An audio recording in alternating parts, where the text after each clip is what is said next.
गौरा के तनिको फर्के ना पड़ेला।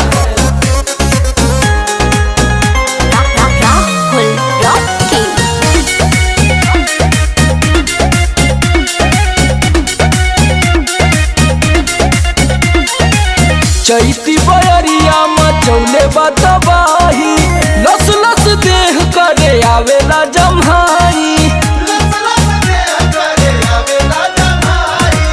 चैती बयरिया